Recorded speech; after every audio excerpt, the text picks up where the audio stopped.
దేవునికి స్తోత్రం అండి. మీ అందరికీ కూడా నా యొక్క హృదయపూర్వక వందనాలు తెలియజేసుకుంటున్నాం. పిల్లరా మనం గమనించి చూసినట్లయితే ఈ దినాల్లో గొప్ప సవాలు లూకా సువార్త 23వ అధ్యాయంలో 39వ వచనంలో ఒక నేరస్తుడు అన్న మాట మనం చూసినట్లయితే చాలా బాధాకరంగా ఉంటుంది. అంతేకాదు ప్రస్తుత ప్రపంచంలో అనేకులు కావాలని యేసు ప్రభుని తక్కువ చేసి హేళన చేసి మాట్లాడుతూ ఉన్నప్పుడు ఒక విశ్వాసిగా దేవుని ప్రేమించిన వ్యక్తులుగా మనకి ఎంత కోపం వస్తుందో ఆలోచించండి. కోపం వచ్చినా సరే మనం దిగమింగుకొని అటు వారికి సరైన సమాధానం చెప్పాలని ఆశ కలిగి ప్రేరణ కలిగి ప్రేరేపణ కలిగి మీ మధ్యకు రావడం జరిగింది. మీ ద్వారా అనేకులకు ఇది కొంతైనా క్లారిఫికేషన్ ఇస్తుందని ఒక ఆశతో వచ్చాను. కాబట్టి ప్రియులారా గమనించండి, యేసు ప్రభు వారిని వారంతా మాట్లాడుతున్నారు. ఆయన భూమి ఆకాశంలో సృష్టించిన వాడు, శూన్యంలో సమస్తాన్ని సృష్టించినటువంటి వాడు, భూమిని మరి శూన్యంలో వేలాడదీసినటువంటి వాడు, సముద్రానికి ఇసుకతో ఆనకట్టు కట్టినటువంటి వాడు. లేఖనాలు ఎన్నో చెప్తున్నాయి ఆయన యొక్క గొప్పతనాన్ని గురించి. ఆయన సర్వజ్ఞాని అయిన దేవుడు. అంతేకాకుండా ఆయన ప్రేమ స్వరూపి అయిన దేవుడు. ఆయన ప్రేమ అయి ఉన్నాడు. మనల్ని ప్రేమించి మన కొరకు తన కుమారుడైన యేసుక్రీస్తు ప్రభువారు ఈ లోకానికి పంపించి, అంటే ఆయనే ఒక అవతారంగా క్రీస్తు అవతారంలో వచ్చి సర్వమానవాళి పాప పరిహారార్థం ఆయన వచ్చాడు. ఆయన ఎందుకంటే పాపం వల్ల వచ్చే జీవితము మరణము అంటాడు. రోమాపత్రిక 6:23లో మనం చూస్తే ఆ మాట చూస్తాం కదా. The wage of sin is death. కాబట్టి పాపం చేసిన ప్రతి ఒక్కడు చనిపోవాలి. కాబట్టి ప్రతి మానవుడు చనిపోవుట దేవునికి ఇష్టం లేదు కదండి. ఒక వ్యక్తి కొరకు 1000 మంది చనిపోవటం మేలా, 1000 మంది కొరకు ఒక వ్యక్తి చనిపోవటం మేలా? ఆలోచించండి. సర్వ పాప పరిహారార్థం ఆయన ఈ లోకానికి వచ్చాడు. సర్వమానవాళికి రక్షణ అనుగ్రహించడం కొరకు ఈ లోకానికి వచ్చాడు. ఆయన జన్మ పవిత్రమైనది. ఆయన పరిశుద్ధమైన జీవితం జీవించినటువంటి వాడు, ప్రేమ కలిగిన వాడు, కృప కలిగిన వాడు, కుంటు వాళ్ళకి కాలు ఇచ్చినవాడు, గుడ్డు వాళ్ళకి చూపించినవాడు, చనిపోయినటువంటి లేవనెత్తినటువంటి వాడు, దెయ్యాలు పట్టిన వాళ్ళని వెళ్ళగొట్టినటువంటి వాడు, ఎంత శక్తి కలిగిన వాడు కూడా ఆ యొక్క 3 మేకులు తీసుకోలేడా? ఒకసారి ఆలోచించండి.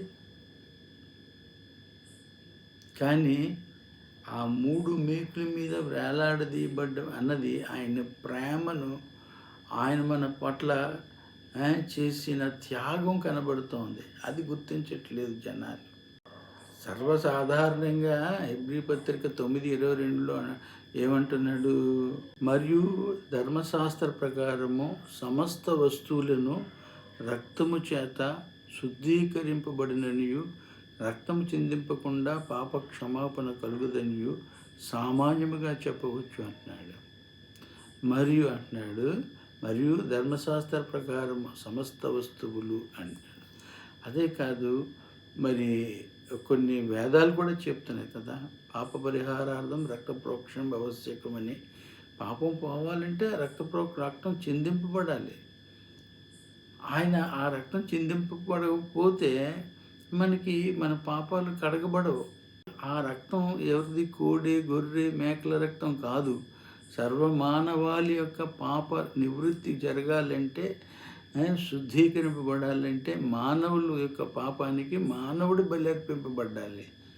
కాబట్టి ఆయన పరిపూర్ణమైన మానవుడిగా లోకానికి వచ్చి సర్వమానవాళి కొరకు ఆయన గొర్రెలకు మేకలకు బదులుగా తన్ను తాను ఒక బలిగా, ఒక అర్పణగా ఆయన అప్పగించుకున్నాడు. ఒక పస్కా పశువుగా, ఒక యజ్ఞ పశువుగా తన్ను తాను అప్పగించుకున్నాడు.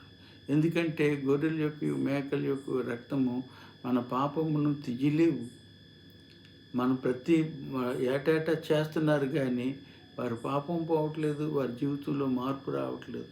కనుక ప్రియులారా, సర్వమానవాళి యొక్క పాప నివృత్తి కొరకు ఆయన ఏకైక బలియాగముగా వచ్చాడు.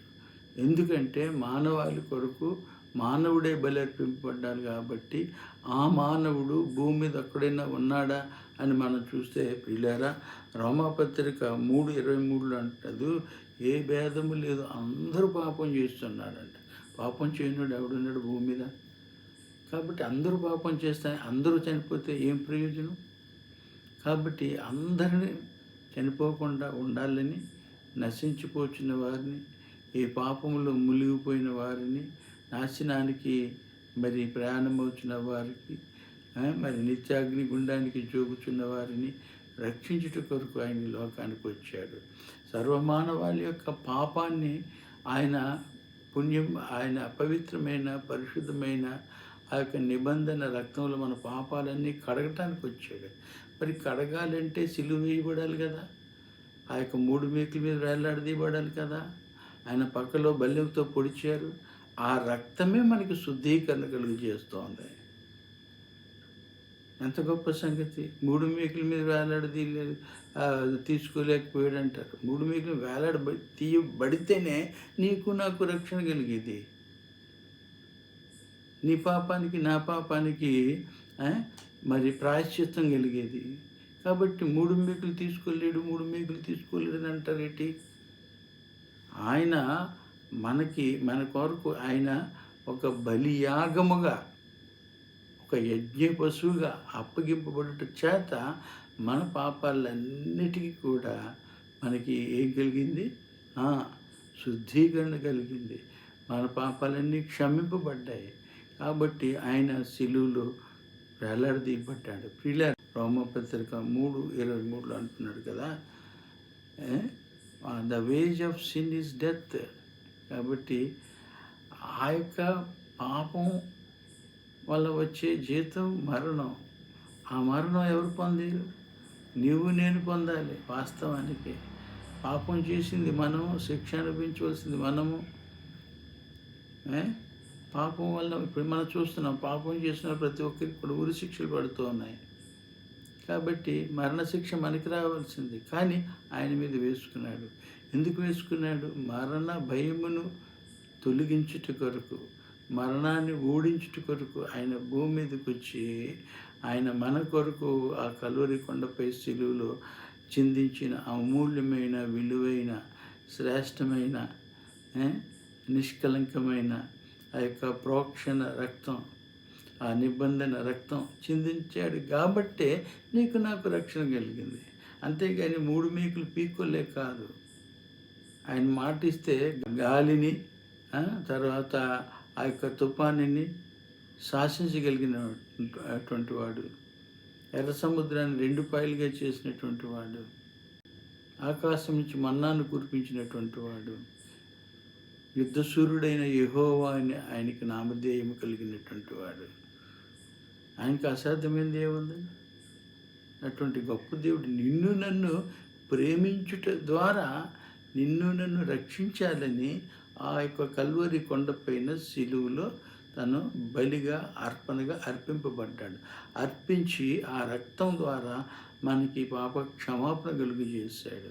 అంతేకాకుండా ప్రియులారా, ఆయన మరణించి శిక్ష అనుభవించి ఆ యొక్క పాపానికి ఆ వెల, దాన్ని విమోచన క్రయధనం అంటారు, చెల్లించాడు. కాబట్టి నీవు నేను విడుదల పొందాము. ఆ యొక్క మూల్యం చెల్లించాడు, తన ప్రాణాన్ని పెట్టాడు, తన రక్తాన్ని చిందించాడు. అంతే. అంతటితో సరిపోతుందా? అంతకంటే గొప్ప సంగతి ఏంటంటే మరణాన్ని జయించి ఆయన తిరిగి లేచాడు 3వ దినాన. చరిత్ర చెప్తుంది క్రీస్తు శకము క్రీస్తు పూర్వం అని. ఆయన లేనిదే చరిత్ర లేదు. కాబట్టి ఆయన మూడు మేకులు పీక్కోవడం పెద్ద కష్టం కాదు ఆయనకి. నీ కొరకు నా కొరకు నన్ను ప్రేమించి చేతకాక కాదమ్మా.